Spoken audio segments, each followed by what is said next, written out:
जो व्यक्ति ये समझ लेगा, आपके बहुत सारे प्रश्नों का उत्तर आज मिलने वाला है, जिनका उत्तर शायद आज तक आपको नहीं मिला। प्रश्न ये जान लो, धर्म कितने हैं? धर्म होते हैं 4। धर्म कितने? कौन कौन से? समझो। पहला धर्म है सामान्य धर्म। सामान्य धर्म का पालन करने वाले कौन हैं? भगवान राम। भगवान राम ने जिस धर्म का पालन किया वो सामान्य धर्म है। अब सामान्य धर्म में क्या क्या आता है वो सुनो। माता की सेवा करना, पिता की सेवा करना, गुरु की सेवा करना, अतिथि की सेवा करना, और सत्य बोलना, दया करना, दान करना, पुण्य, ये सारा सामान्य धर्म में आ गया। मातृदेवो भव, पितृ देवो भव, अतिथि देवो आचार्य देव, सब आ गया सामान्य धर्म में। इस धर्म का पालन किसने किया? माँ बाप की आज्ञा का पालन किसने किया? श्री राम जी ने। क्यों? क्योंकि राम जी ने जिस धर्म का पालन किया वो सामान्य धर्म है। एक सामान्य से ऊपर होता है और वो होता है विशेष धर्म। कौन सा धर्म? जोर से। विशेष। और विशेष धर्म का पालन किया श्री शेष ने। श्री शेष मतलब श्री लक्ष्मण जी ने। ये विशेष धर्म क्या है? विशेष धर्म कहता है कि माता पिता को छोड़ना पड़े, गुरु को छोड़ना पड़े, परिवार को छोड़ना पड़े, दया धर्म सत्य छोड़ना पड़े तो सब छोड़ दो, पर भगवान को ना छोड़ो। उदाहरण मैं आपसे सवाल करता हूं, उत्तर दीजिए। अभी यहां पर छींद धाम में अभी यहां पर राम प्रकट हो जाएं और राम प्रकट होकर आपसे कहें कि हे श्रोताओ, हे भक्तों, तुम मेरा नाम जपना और तुम मेरा ध्यान करना और तुम मेरी कथा सुनना छोड़ दो, तो बताओ आप लोग छोड़ देंगे? हे प्रभु, आप क्या कहेंगे?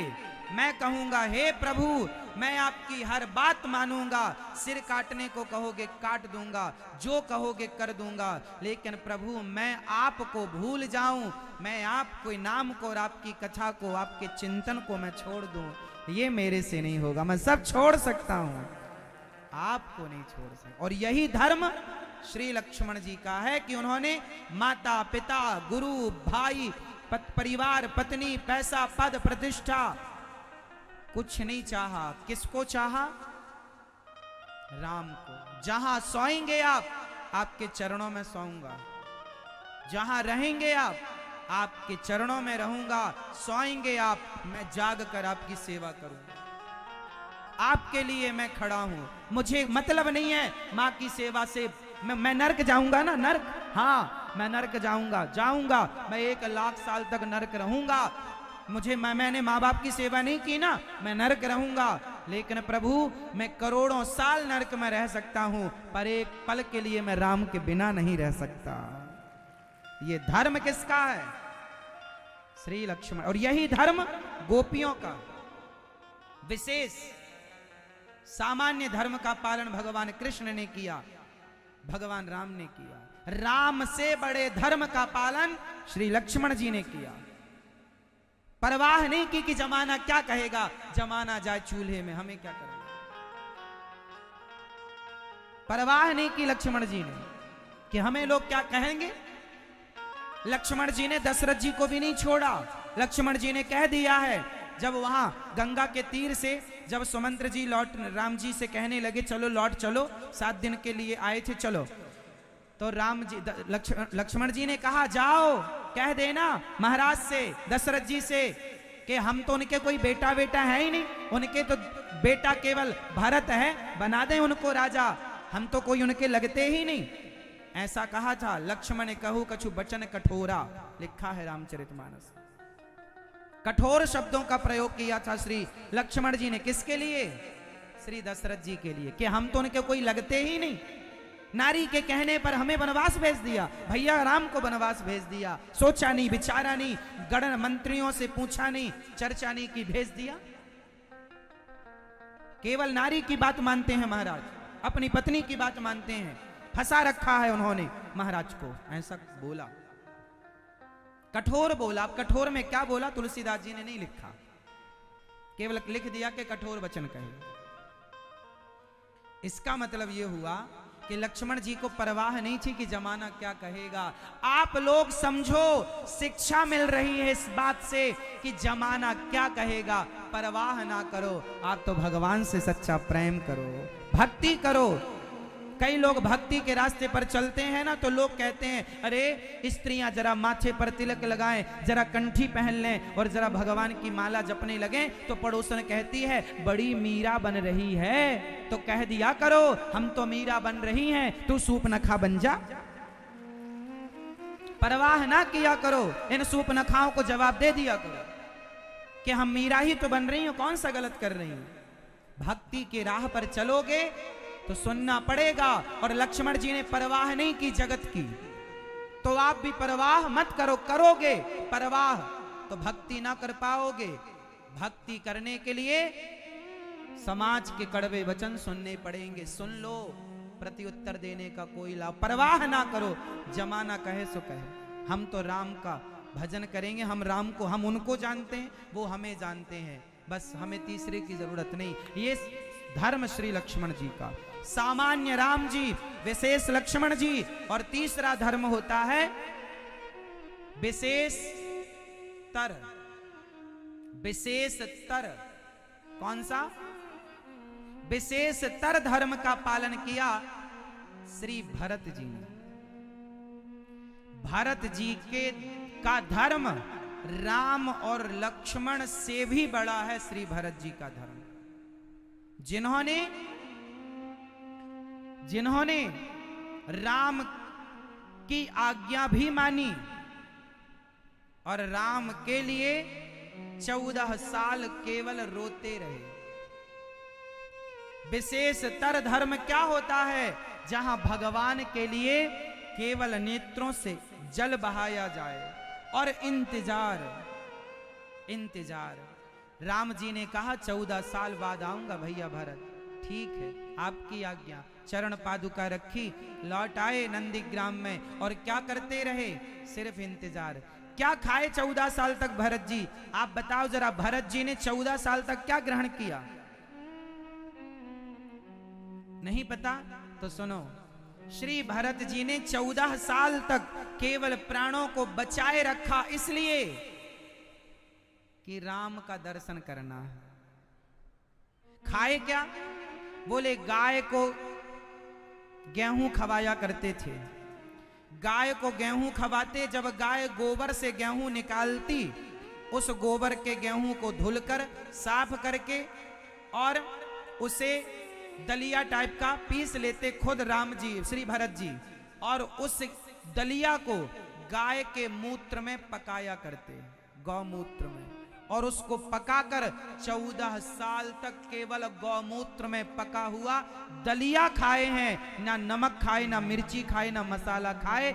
जमीन से नीचे 4 फीट गड्ढा खोद कर भरत जी विश्राम किया करते थे कि जमीन पर राम है तो मैं जमीन से नीचे, राम से नीचे। ये मर्यादा, धन्य है मेरे। क्या भाई थे वो और क्या भाई है आज का। पढ़नी बंद कर दी दोस्तों आपने रामचरितमानस, इसलिए मर्यादाएं भूल गए तुम। इसलिए बड़ों का आदर, भक्तों का सम्मान और भाई की मर्यादा भूल गए तुम। पुत्र की मर्यादा भूल गए तुम। भरत जी का धर्म दोनों से बड़ा है। और चौथा है विशेषतम। विशेषतम धर्म का पालन किया श्री शत्रुघ्न जी ने। शत्रुघ्न जी का त्याग, शत्रुघ्न जी का बलिदान तीनों से श्रेष्ठ है। श्री राम, श्री लक्ष्मण, श्री भरत जी, तीनों से श्रेष्ठ श्री शत्रुघ्न जी हैं। बताओ क्यों? राम जी की सेवा किसने की? जोर से। श्री राम जी की सेवा श्री लक्ष्मण जी ने की। और राम के भक्त हैं भरत, तो दासानुदासो भवितास्मि भूयः। भरत जी राम के भक्त हैं और श्री शत्रुघ्न जी भरत जैसे भक्तों के भक्त हैं। भगवान का भक्त इतना बड़ा नहीं है जितना बड़ा भगवान के भक्त का भक्त है। इसलिए राम का दर्शन वो कर सकता है जो हनुमान जी का दर्शन करे। राम दुबारे तुम रखवारे होत न आज्ञा, बिनु पैसारे। क्यों? क्योंकि राम के भक्त हनुमान जी हैं और जो हनुमान जी का भक्त होगा उसे राम प्राप्त होंगे। दासानुदासो भवितास्मि भूयः। इसलिए शत्रुघ्न जी भरत जी के भक्त हैं। जब माता सीता को वनवास भेजने की बात आई तो राम जी ने शत्रुघ्न जी से कहा कि तुम भेज कर आओ। शत्रुघ्न जी ने मना कर दिया, प्रभु यदि भरत जी कहेंगे तो मैं जाऊंगा, मैं नहीं जाऊंगा। तब लक्ष्मण जी रोए। लक्ष्मण जी रोए, हे विधाता मैं राम का भक्त क्यों हो गया, मैं भरत का भक्त क्यों नहीं हुआ, मैं भरत का भक्त क्यों नहीं हुआ। भरत का भक्त होता तो मेरे से ये अपराध ना होता माता सीता को वनवास भेजने का। मैं राम का हूं इसलिए राम की हर बात माननी पड़ती है। लेकिन मेरा भैया शत्रुघ्न बच गया क्योंकि वो भगवान का भक्त नहीं है, वो भगवान के भक्त का भक्त है। इसलिए भगवान से बड़े भक्त और भक्त से भी बड़े वो जो भक्तों के भक्त हों। इसलिए हमारे यहाँ गुरु परंपरा है कि गुरु की पहले सेवा कर लो। गुरु भगवान के भक्त हैं तो गुरु की सेवा, गुरु की अर्चना करने से भगवान प्रसन्न। इसलिए हमारे यहाँ लोग कहते हैं गुरु क्यों बनाना चाहिए, गुरु बिन भवनिधि तरह न कोई, क्योंकि गुरु के बिना, क्योंकि भक्त के बिना भगवान मिलते ही नहीं है। इसलिए परंपरा। तो राम जी की बात श्री लक्ष्मण जी ने क्यों नहीं मानी, क्योंकि वो राम से श्रेष्ठ संसार को मानते ही नहीं। संसार का धर्म, एक धर्म होता है लौकिक धर्म, पत्नी की बात, पति की बात, पिता माता परिवार, पैसा दुकान रुपया, ये सारी बातें लौकिक धर्म हैं। मैं पत्नी पिता माता परिवार की बात ना मानूं, मैं केवल भगवान को जानूं। जब मीराबाई के पति भोजराज की मृत्यु हुई तो मीराबाई से लोगों ने कहा तेरे पति मर गए हैं, रोती क्यों नहीं है, रो ले थोड़ा सा। मीरा बोली कैसे रो लूं, क्यों, तेरे पति मर गए युद्ध में, भोजराज की मृत्यु हो गई, तू विधवा हो गई। मीरा ने कहा ऐसा ना कहो, मैं क्यों रोऊं, मेरा पति कभी मर ही नहीं सकता। पागल हो गई है तू? हाँ मैं पागल हो गई हूं। मेरा पति ऐसे बर को क्या बरूं जो जन्मे और मर जाए, बरिए बर गोपाल को मेरे चुनरो अमर कर जाए। मैंने उसे कभी अपना पति माना ही नहीं और जिसे माना है वो कभी मर नहीं सकता, इसलिए मैं रोऊं किसके लिए। देख लीजिए, भगवान में दिल लगाना हो तो संसार को त्यागना पड़ेगा। संसार में रहकर संसार को दिल से हटाना पड़ेगा। या तुम संसार के हो जाओ या भगवान के हो जाओ, दोनों के एक साथ तो नहीं हो सकते। मुंह भी फूल जाए तुम्हारा और ठहाका भी लग जाए, ये दोनों काम एक साथ तो नहीं होंगे। या मुंह फूलेगा या गाल फूलेंगे या ठहाका लगेगा, या संसार मिलेगा या भगवान मिलेंगे। अब आपको निर्णय करना है कि संसार में खुश रहना है या भगवान के भजन में खुशी रहना है। भगवान को पाना होगा तो संसार की मोह ममता को छोड़ना पड़ेगा। और मैं कब कह रहा हूं, जब आपके बेटा बेटियों की जिम्मेदारी पूरी हो जाए तो हम कहते हैं 60 साल की उम्र के बाद जितनी उम्र बची हर सांस की रजिस्ट्री कर दो भगवान के नाम पर, और हर श्वास में गोविंद का चिंतन हो, राम का समर्पण कर दो। बची सारी जिंदगी सारी सांसों की रजिस्ट्री कर दो भगवान के नाम। अब हम आपके हो गई जिम्मेदारियां पूरी। जिम्मेदारियां पूरी करने का भी तुम्हें समय मिला, और समय मिला है ईश्वर को पाने का भी। लेकिन जो समय तुम्हें ईश्वर को पाने के लिए मिला वो समय भी तुम संसार को दे देते हो, ये गलत है।